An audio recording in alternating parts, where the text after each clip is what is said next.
Hello friend, इस video lecture में आप सभी का स्वागत है। इस वीडियो लेक्चर में हम बात करेंगे क्रिस्टल जालक और त्रिविम जालक की। पिछले वीडियो लेक्चर में हमने बात करी थी क्रिस्टलीय ठोस अक्रिस्टलीय ठोस की। तो त्रिविम जालक और क्रिस्टल जालक क्या होता है आपका, जो आपके क्रिस्टलीय ठोस होते हैं, जो हमने पिछले वीडियो लेक्चर में पढ़े थे, क्रिस्टलीय ठोस। तो त्रिविम जालक क्रिस्टल जालक के होते हैं आपके क्रिस्टलीय ठोस की जो संरचनाएं होती हैं वो बनाना सीखेंगे। त्रिविम जालक और क्रिस्टल जालक के होते हैं आपके क्रिस्टलीय ठोस की संरचनाएं होती हैं। तो इस वीडियो लेक्चर में हम बात करेंगे कि क्रिस्टलीय ठोस की संरचनाओं को कैसे बनाते हैं, इसके अणु कैसे आपस में जुड़े हुए होते हैं। इसके लिए हमें अध्ययन करना पड़ेगा क्रिस्टल जालक और त्रिविम जालक का। तो जो आपका क्रिस्टल जालक और जो त्रिविम जालक होता है, ये दोनों होते एक ही चीज है, लेकिन इनकी परिभाषाएं दोनों की होती हैं, अलग अलग होती हैं। लेकिन क्रिस्टल जालक और त्रिविम जालक होते क्या है, एक ही। तो बात करें त्रिविम की, त्रिविम को कहते हैं 3D और जालक को कहते हैं संरचना। तो जिनकी आपकी संरचना की होती है 3D होती है, उन्हें क्या कहते हैं, हम त्रिविम जालक कहते हैं। 3D कैसे, घन के तनीय, ये क्या होता है आपका घन। तो जिनकी संरचना आपकी कैसी होती है, घन की तनीय होती है, वो क्या कहलाते हैं, आपकी 3D संरचना कहलाती है। जैसे आपने वो देखा होगा डाइस, जिससे हम लूडो खेलते हैं, तो उसके 6 फेस होते हैं, पै, दुरी, तिरी और चौवा, पंजा, छक्का। तो वो भी क्या है, आपकी 3D संरचना का। ये इस कमरे में हम जो खड़े हुए हैं, ये भी क्या है, 3D संरचना का। इसके भी क्या है, 6 फलक। तो जिसके 6 फलक होते हैं वो क्या कहलाते हैं, 3D संरचना। 1 फलक, 2 फलक, 3 फलक, 4 फलक, 5 फलक, 6 फलक। तो क्रिस्टल जालक, त्रिविम जालक होते एक ही चीजें हैं, लेकिन इनकी परिभाषा की होती है अलग। तो पहले हम बात करते हैं क्रिस्टल जालक की। तो क्रिस्टल जालक क्या होता है, जो आपके क्रिस्टलीय ठोस होते हैं, इनकी संरचना के बारे में हम अध्ययन करेंगे। किससे, क्रिस्टल जालक से, यानी जो क्रिस्टलीय ठोस होते हैं वो बनते कैसे हैं। तो क्रिस्टल जालक, क्रिस्टल संरचनात्मक इकाई जो, तो इकाई का मतलब होता है एक, इकाइयों का मतलब क्या होता है, एक कुछ भी हो सकता है आपका, परमाणु, अणु, आयन को नियमित माने क्रम से व्यवस्था में एक निश्चित क्रम में जुड़ने से बनता है। तो आपकी जो क्रिस्टल संरचनात्मक इकाई होती है, इकाई का मतलब क्या होता है, एक परमाणु भी हो या अणु भी हो या आयन हो, इनको क्या करें हम, एक निश्चित क्रम से जोड़ते चले जाएं। तो जो आपका क्रिस्टल बनता है उसे हम क्या कहते हैं, क्रिस्टल जालक कहते हैं। जैसे उदाहरण के लिए मैंने चौक ले लिया, चौक का क्या कर लिया मैंने, चूरा। तो इमेजिन कर लीजिए मेरे हाथ में क्या है, चौक, और इसका ये चूरा जमीन पर धीरे धीरे नीचे गिर रहा है। अब मैंने इसमें से क्या उठाया, चौक का एक परमाणु उठाया, तो एक जो परमाणु है वो क्या होगा, बहुत छोटा। तो जो एक परमाणु है वो क्या हो गई, इकाई। तो जो परमाणु है वो क्या हो गई, आपकी इकाई। अब उस जो आपका एक परमाणु मैंने उठाया, उसको मैं बार बार एक के ऊपर एक रखते जाऊँ, एक के ऊपर एक रखता हूँ। किससे, कैसे रखते हैं हम, क्रम से, जिससे कि वो एकदम सेट हो जाए, ना कि वो बिगड़ जाए। तो एकदम क्रम से, निश्चित क्रम से मैं एक के ऊपर एक परमाणु रखते जाऊँ, एक के ऊपर एक परमाणु रखते जाऊँ, एक के ऊपर एक परमाणु रखते जाऊँ।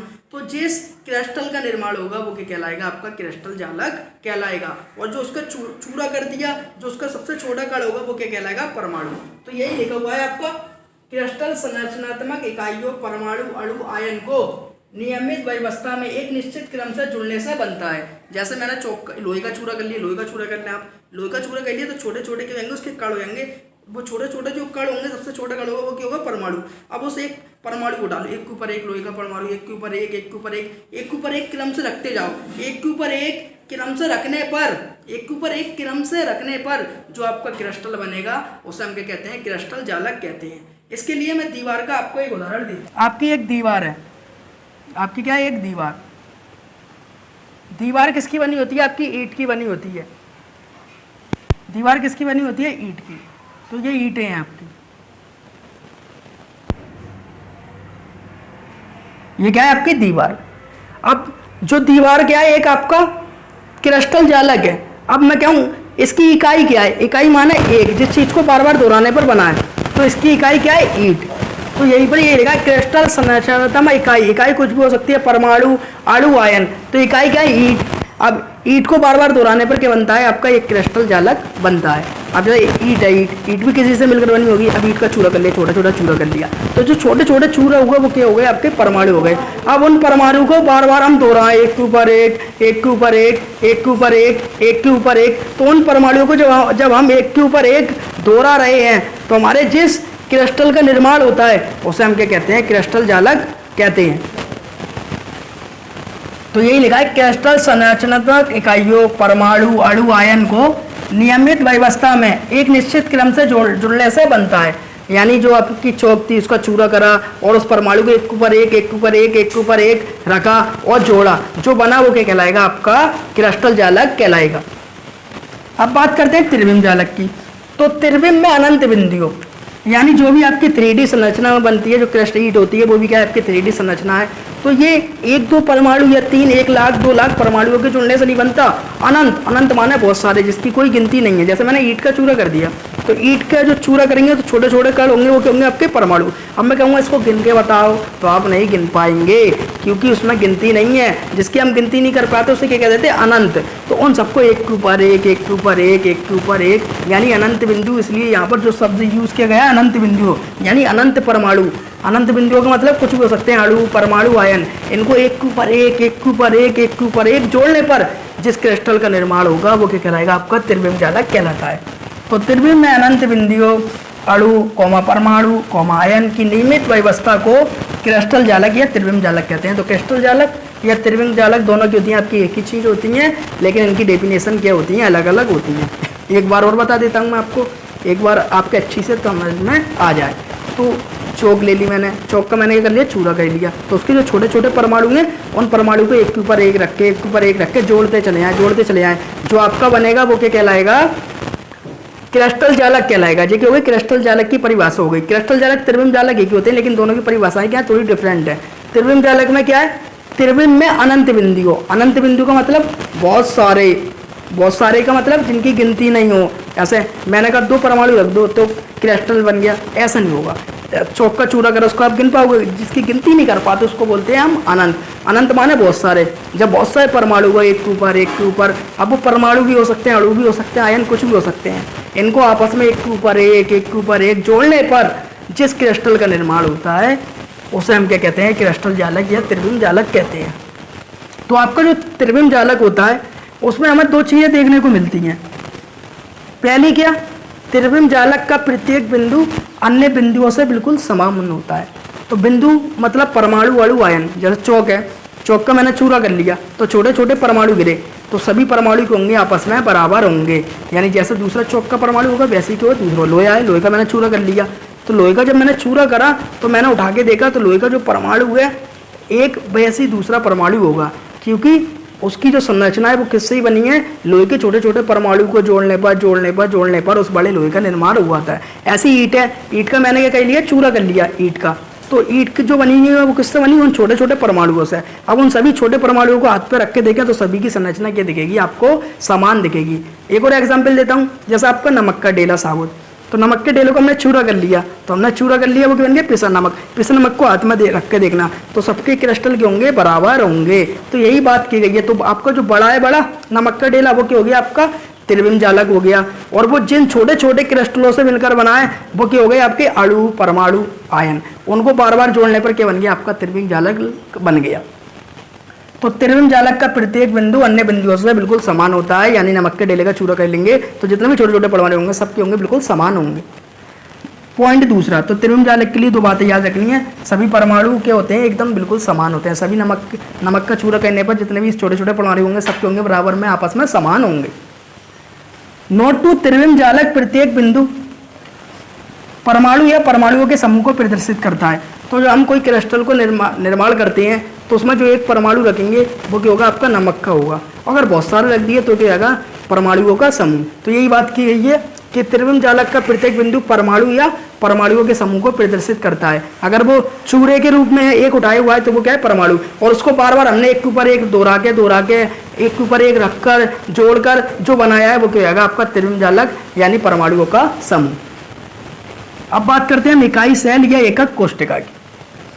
तो इकाई सेल या एकक कोशिका तो आपके समझ में आ गई होगी कि क्रिस्टल ठोस को कैसे बनाया जाता है? एक के ऊपर एक के ऊपर एक के ऊपर एक को रख के त्रिविम जालक और क्रिस्टल जालक का आपका क्या होता है? निर्माण होता है। अब इकाई सेल या एकक कोशिका, इकाई माने क्या है? एक, और सेल माने सेल। एकक कोशिका, तो इकाई सेल या एकक कोशिका की होती है आपकी एक ही बात होती है। इकाई सेल कह लो या एकक कोशिका कह लो। तो डेफिनेशन पढ़ते हैं। इकाई सेल जालक बिंदु का वह त्रिविम समूह होता है जिसे बार बार दोहराने पर संपूर्ण क्रिस्टल जालक का निर्माण होता है। तो किसी भी चीज़ का जो होता है एक इकाई होती है। जैसे मैं कहूँ दीवार है, दीवार की इकाई क्या है? इकाई क्या है दीवार की? ईंट। यानी जिस चीज को बार बार दोहराने पर उस चीज का निर्माण हो रहा है, उसके त्रिविम जालक या क्रिस्टल जालक का निर्माण हो रहा है, वो क्या कहलाती है? इकाई। यानी जिस चीज को बार बार दोहराने पर, रिपीट करने पर, एक के ऊपर एक लगने पर जिस क्रिस्टल का निर्माण होता है वो क्या कहलाती है? उसकी इकाई।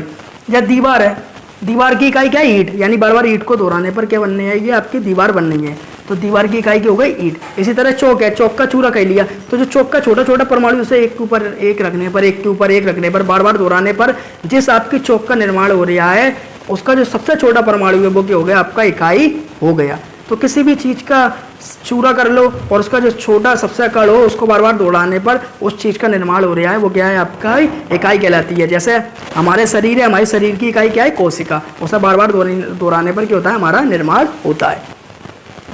तो इकाई सेल या एकक कोशिका, इकाई सेल जालक बिंदु का वह त्रिविम समूह होता है जिसे बार बार दोहराने पर संपूर्ण क्रिस्टल का निर्माण होता है। जैसे आपकी दीवार, और दीवार में बार बार जो चीज दोहराई जाती है वो क्या होती है? आपकी ईंट। जैसे आपकी ये 3 दीवारें ले लेता हूं मैं,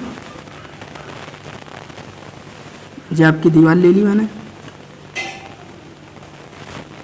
तो इसमें जो हम बार बार दोहरा रहे हैं वो क्या है? आपकी ईंट।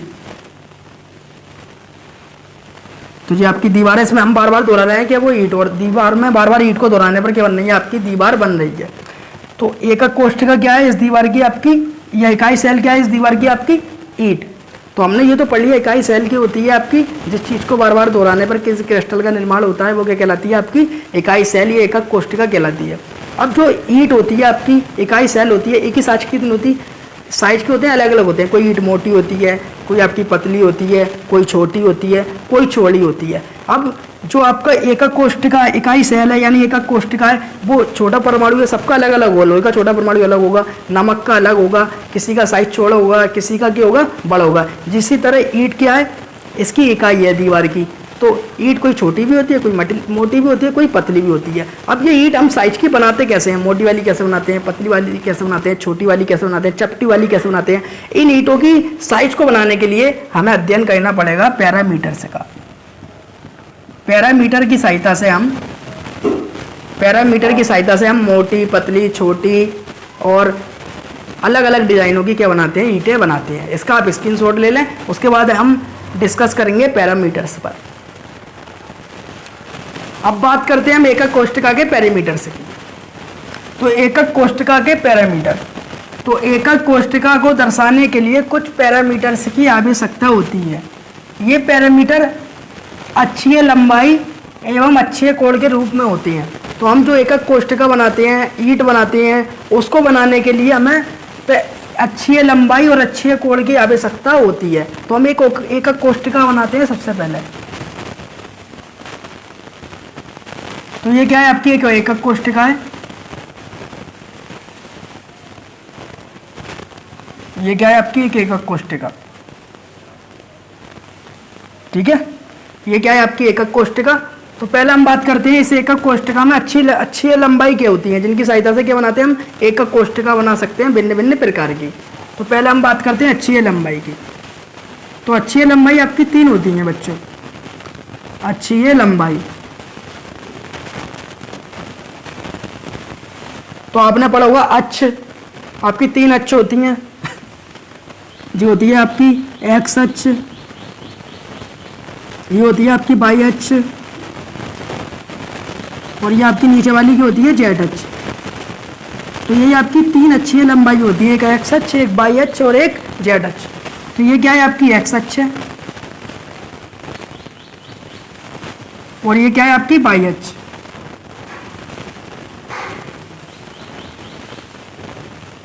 और ये क्या है? आपकी जेड अक्ष।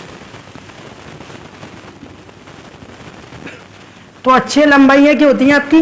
जो आपकी एक्स अक्ष की लंबाई होती है ईंट की, वो एक्स अक्ष कहलाती है। जो जेड अक्ष की लंबाई होती है वो जेड अक्ष कहलाती है। जो वाई अक्ष की लंबाई होती है वो कहलाती है वाई अक्ष। तो हम एक्स अक्ष की लंबाई मान लेते हैं ए, और वाई अक्ष की लंबाई मान लेते हैं बी, और जो जेड अक्ष है उसकी लंबाई मान लेते हैं सी। तो अक्षीय लंबाई, अब मैं कहूँ ए बराबर की हो गई हमारी एक्स अक्ष की लंबाई। तो अक्षीय लंबाई हमारी क्या होती है? 3, एक्स अक्ष की लंबाई, वाई अक्ष की लंबाई, जेड अक्ष की लंबाई। तो ये क्या है? आपकी एक्स अक्ष की लंबाई। और आपका बी क्या है, बी किसकी लंबाई है, देखिए कौन सी अक्ष पे है, बाई अक्ष पे। तो बी बराबर क्या हो जाएगा, बाई अक्ष की लंबाई। बाई क्या है आपकी, बाई अक्ष की लंबाई। बी है आपकी बाई अक्ष की लंबाई। अब बात करते हैं सी। तो सी किस पे, आपका जेड अक्ष पे। तो सी क्या हो जाएगा आपका, जेड अक्ष की लंबाई। जेड अक्ष की लंबाई, जेड अक्ष की लंबाई। अब इसके बाद बात करते हैं हम किसकी, अक्षीय कोणों की। आपके अक्षीय कोण क्या होते हैं, अक्षीय कोण। तो आपके अक्षीय कोण भी क्या होते हैं, 3। तो ये क्या होता है, पैरामीटर। जो आपके अक्षीय लंबाई और अक्षीय कोण के होते हैं, पैरामीटर। इन पैरामीटरों की सहायता से हम ईंटों को आकार दे सकते हैं, छोटी, बड़ी, पतली का। तो आपका यहाँ पर 3 कोने दिख रहे हैं, एक्स अक्ष, वाई अक्ष और जेड अक्ष के बीच आपको 3 एंगल दिख रहे हैं। एक एंगल ये, एक एंगल ये, एक एंगल ये। एंगल मतलब कोण। तो इस कोण को मान लिया हमने अल्फा, पहले वाले को। फिर इसके आगे वाले को हमने मान लिया बीटा कोण, और इसके आगे वाले को मान लिया गामा। तो ये आपके 3 कोण है। पहला वाला अल्फा है, और दूसरा वाला क्या है, बीटा, और तीसरा वाला क्या है, गामा। तो अल्फा क्या है, अक्षीय कोण। तो जो आपके अक्ष पे कोण है, अक्ष पे जो कोण बनते हैं वो अक्षीय कोण कहलाते हैं, और जो अक्ष की लंबाई होती है वो कहलाती है आपकी अक्षीय लंबाई कहलाती है। तो अल्फा क्या है आपका, अल्फा जो है आपका बी तथा सी के मध्य बनने वाला कोण है। बी तथा सी के मध्य का कोण। मध्य मतलब बीच का। तो अल्फा क्या है आपका, बी तथा सी के मध्य का कोण। इसको हम ये भी कह सकते हैं बाई अक्ष तथा जेड अक्ष के मध्य बनने वाला कोण, क्योंकि बी क्या है, बाई अक्ष की लंबाई है, और सी क्या है आपकी, जेड अक्ष की लंबाई है। तो यह चाहिए आप ये कह दें बाई अक्ष तथा जेड अक्ष के मध्य बनने वाला कोण, या आप कह सकते हैं बी तथा सी के मध्य बनने वाला कोण। ऐसे बीटा है, आपको तो बता देंगे बीटा क्या होगा। बीटा किसके बीच में आ रहा है, ए तथा सी।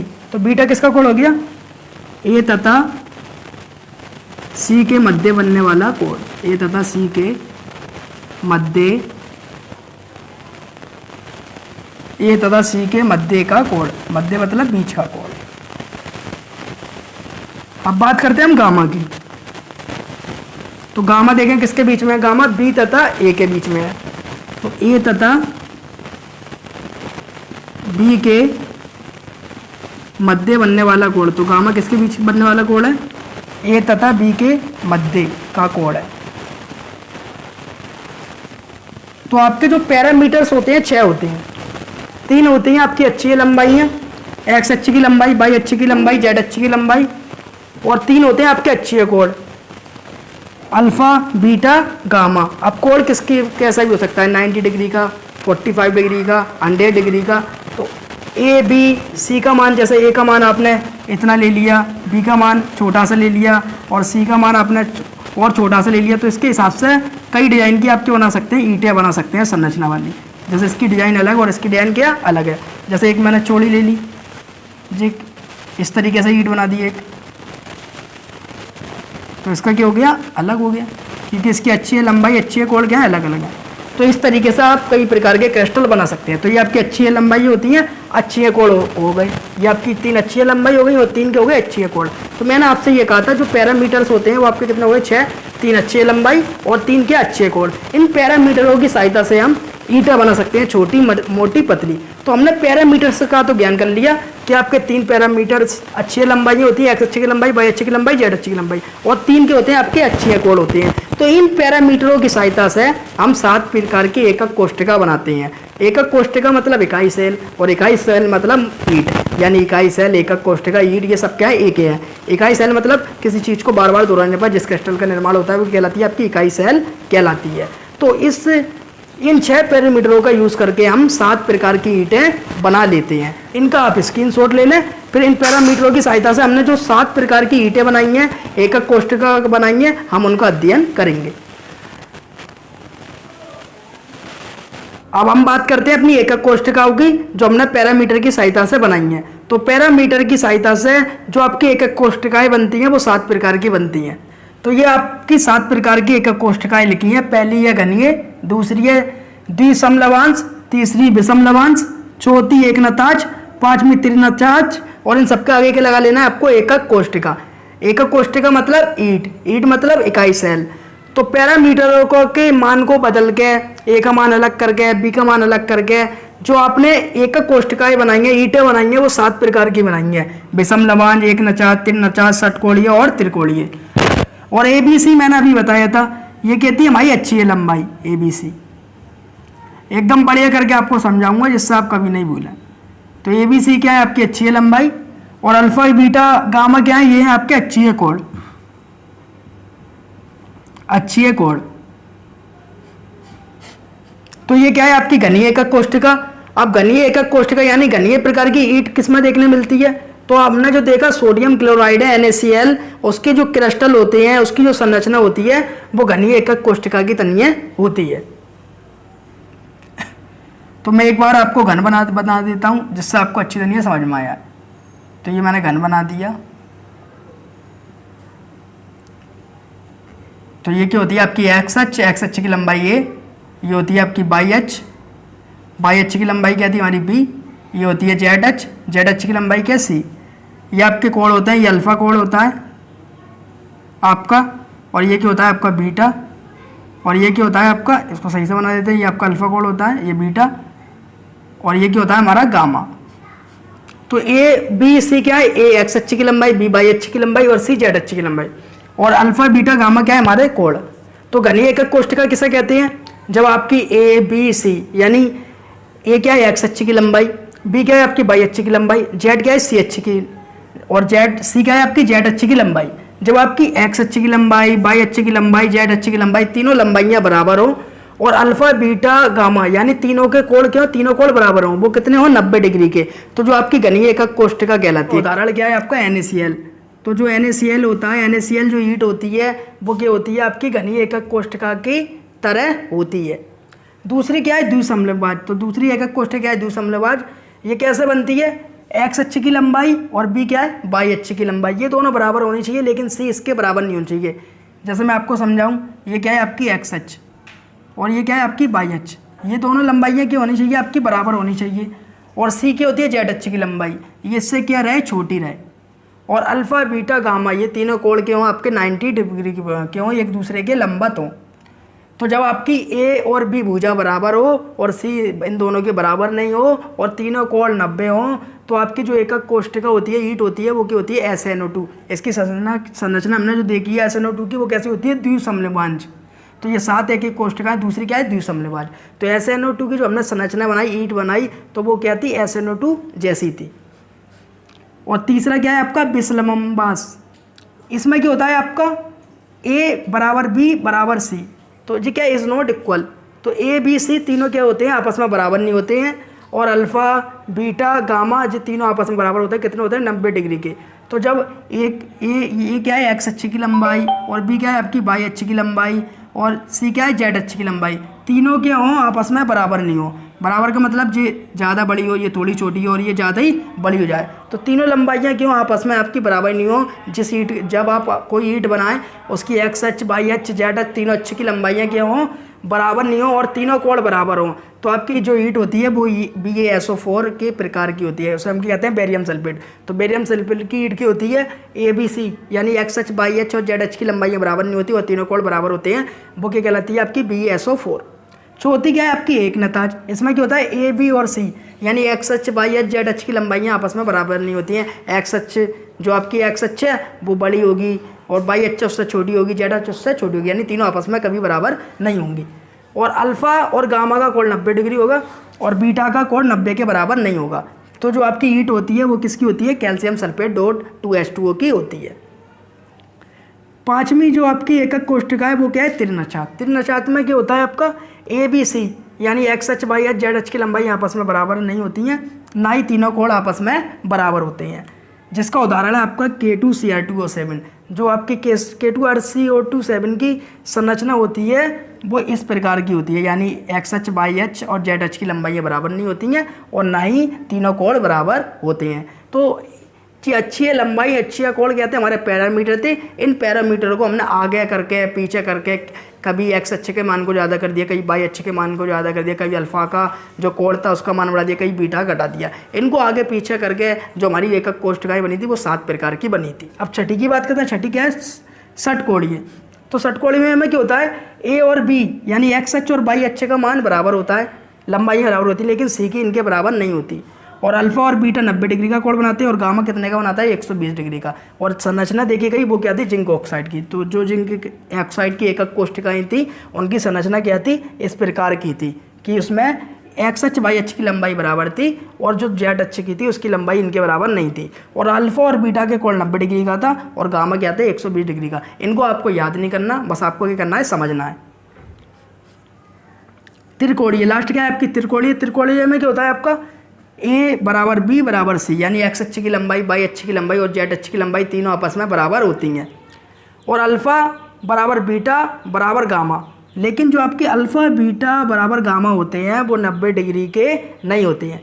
ए बराबर बी बराबर सी, यानी आपकी एक्स अक्ष वाई अक्ष जेड अक्ष की लंबाइयाँ आपस में बराबर होती हैं, लेकिन अल्फ़ा बीटा गामा कोण आपस में बराबर नहीं होते हैं। जो एकक कोष्ठका देखी गई, ईंट देखी गई, वो कैल्शियम कार्बोनेट की ईंट थी जो इस संरचना की थी, यानी इन 6 पैरामीटर उसमें यूज़ किए गए थे। ए और बी और सी यानी जो अच्छी लंबाई थी तीनों की बराबर थी, लेकिन जो कोण थे वो बराबर नहीं थे। अब इन दोनों में जो क्वेश्चन आ जाता है आपको ऑब्जेक्टिव टाइप में, वो ये क्वेश्चन उठ जाता है कि सबसे सममित एकक कोष्ठका कौन है? सबसे सममित एकक कोष्ठका कौन है इन सातों में? इन सातों में सबसे सममित एकक कोष्ठका, सममित मतलब सब बराबर हो, सबसे सममित एकक कोष्ठका कौन सी है? तो आपसे ऑब्जेक्टिव टाइप क्वेश्चन पूछ लेता है कि सबसे सममित एकक कोष्ठका कौन सी है। सममित का मतलब सब बराबर हो, तो आपकी जो घनीय होती है सममित एकक कोष्ठका होती है। तो घनीय जो होती है वो आपकी सममित एकक कोष्ठका होती है, क्योंकि इसमें अच्छी लंबाइयाँ बराबर होती हैं। ए का मान बी के बराबर होगा, बी का मान सी के बराबर होगा, और तीनों कोण बराबर होते हैं। अल्फा बराबर होगा बीटा के और बीटा बराबर होगा गामा के, यानी तीनों कोण 90 डिग्री के हों। तो आपकी इन सातों एकक कोष्ठका में जो घनीय होती है सबसे सममित एकक कोष्ठका होती है, सबसे सममित एकक कोष्ठका होती है, क्योंकि इसमें तीनों अच्छी लंबाइयाँ और तीनों अच्छे कोण के होते हैं, बराबर होते हैं। तीसरा ये पूछ लेते, दूसरा क्वेश्चन ये पूछ लेता है कि इनमें सबसे असम्मित एकक कोष्ठका है। इनमें सबसे असम्मित एकक कोष्ठका है। असम्मित का मतलब अलग अलग, तो इनमें सबसे असम्मित एकक कोष्ठका होता है। असम्मित का मतलब अलग अलग, यानी एक्स अक्ष की लंबाई, वाई अक्ष की लंबाई, जेड अक्ष की लंबाई तीनों आपस में बराबर नहीं हो, ना ही तीनों कोण बराबर हो। चलो देखते हैं तो कौन सी है। तो त्रिनताज को देखें। त्रिनताज जो आपकी है, ए बराबर नहीं है बी के और बी बराबर नहीं है सी के, यानी ये तीनों एक्स अक्ष वाई अक्ष जेड अक्ष की लंबाइयाँ आपस में बराबर नहीं है और ना ही तीनों कोण बराबर होंगे। अल्फा बराबर नहीं होगा बीटा के, बीटा बराबर नहीं होगा गामा के, यानी तीनों कोण 90 के बराबर कभी नहीं होंगे। तो सम्मित पूछ ले तो घनीय एकक कोष्ठका होती है आपकी, और असम्मित पूछ ले जो आपस में बराबर नहीं होती वो आपकी क्या होती है? त्रिनताज। ये क्या होती है आपकी? त्रिनताज। तो आपसे ऑब्जेक्टिव टाइप में पूछ कि घनीय एकक सबसे सममित एकक कोष्ठका कौन सी है, तो आप बताएंगे घनीय एकक कोष्ठका है। और आपसे पूछ ले सबसे असम्मित एकक कोष्ठका कौन सी है, तो आप बताएंगे त्रिनताज, क्योंकि ये आपस में बराबर नहीं होती, ना इसकी अच्छी लंबाई ना ही इसके अच्छी कोण। इस वीडियो लेक्चर के अगले वीडियो लेक्चर में हम बात करेंगे जो आपकी एकक कोष्ठकाएँ हैं इनके प्रकार की। इसका आप स्क्रीनशॉट ले लें। तो अगले वीडियो लेक्चर में हम बात करेंगे जो हमारी घनीय एकक कोष्ठकाएँ ये कितने कितने प्रकार की होती हैं। उम्मीद है आपको वीडियो अच्छी लगी होगी। वीडियो अच्छी लगी है तो वीडियो को लाइक करें और अपने दोस्तों को शेयर करें। ऐसी वीडियो मैं आपके लिए लाता रहता हूँ। Thank you watching the video.